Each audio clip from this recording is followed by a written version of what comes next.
You read people before they speak. You sense a shift in someone's mood before they even know it themselves. You can walk into a room and feel the tension in the air like it's a physical thing. And somehow, nobody ever taught you how to do this. You just learned it. Early. Too early. If that sounds familiar, stay with me for the next few minutes. Because what I'm about to describe isn't a personality trait. It's not a gift you were born with. It's something you built quietly out of necessity. Psychologists are starting to call it traumatic intelligence. And it might be the reason you feel so exhausted, so perceptive, and so completely misunderstood. Let me tell you about someone. We'll call her Mia. Mia is 26. In every job she's had, her managers love her. She's the one who notices when a coworker is struggling before anyone else does. She's the one who can read an email and know, instantly, if something is wrong beneath the polite wording. Her friends call her at midnight because she always knows what to say. But here's what nobody sees.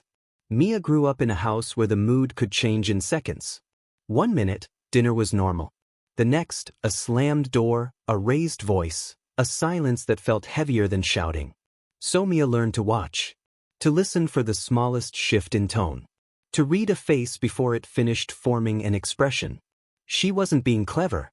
She was surviving. And that survival skill never turned off. Now pause for a second. Think about your own childhood. Was there a version of you that had to grow up faster than the people around you? A version of you that learned to predict danger, or disappointment, or someone else's pain, before it even happened? If yes, you already know exactly what I'm talking about. Here's the psychology behind it, and I promise, no complicated terms.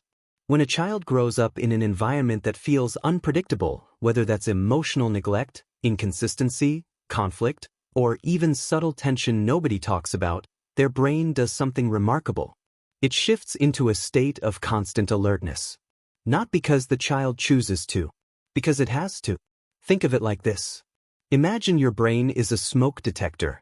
In a safe home, that detector only goes off when there's real smoke. But in a chaotic or emotionally unsafe home, that detector becomes hypersensitive. It starts going off at the smell of toast, at a change in someone's breathing, at silence that lasts 1 second too long. Over time, this hypersensitivity doesn't go away just because you grew up. It becomes part of how you process the world. You become fluent in reading people, moods, and warning signs because at some point, your safety depended on it. That fluency is traumatic intelligence. And here's the part that hits the hardest. It's not something you should be ashamed of. It's proof of how hard you worked as a child just to feel okay. Now let's talk about the 6 signs. Because if even 3 of these feel true for you, you're not imagining things. Number 1. You notice tension before anyone says a word. You walk into a room and something in you tightens, even if everyone is smiling. You're not being paranoid. You're pattern matching against years of experience. Number 2. You over-prepare for conversations that haven't even happened yet. You rehearse what to say, how to say it, how the other person might react, all before you've even opened your mouth. Because once, being unprepared had consequences. Number 3. You feel responsible for other people's emotions. If someone around you is upset, some part of you assumes it's your job to fix it, or that it might somehow be your fault. This isn't weakness. This is a child who learned that peace depended on their own behavior. Pause here for a second. Does any of this feel like you're reading your own diary? Because it should. This is more common than people admit. Number 4. You can sense when someone is lying even in small ways, and it makes you deeply uncomfortable. Not because you're overly suspicious. Because your nervous system was trained to detect inconsistency as a warning sign. Number 5. You struggle to relax, even when everything is fine. Rest can feel unsafe. Calm can feel unfamiliar. Some part of you is still waiting for the other shoe to drop.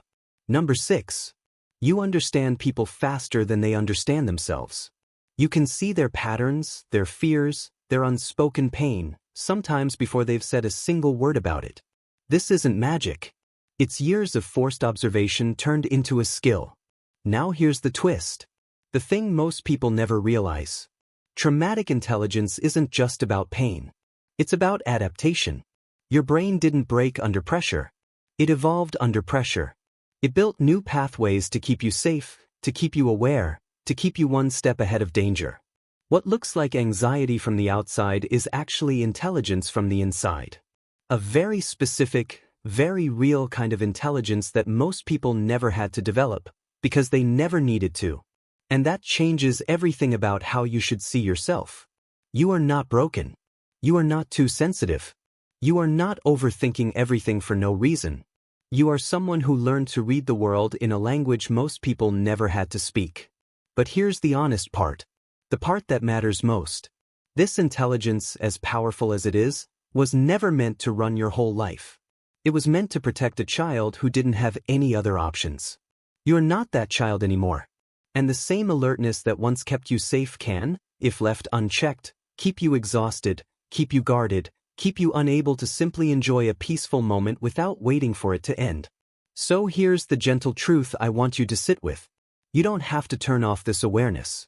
It made you deeply perceptive, deeply empathetic, and quietly wise beyond your years. But you can learn to soften it. You can learn that not every silence means danger. That not every mood shift is about you. That rest is not the same as being unprepared. Healing doesn't mean losing the intelligence you built. It means finally getting to use it by choice, instead of out of fear. If this described you even a little, know this. What happened to you was not your fault. But what you built from it, that quiet, powerful way of understanding people and situations, that is yours. That is real. And it deserves to be used gently, not just as a shield, but as a strength you finally get to control.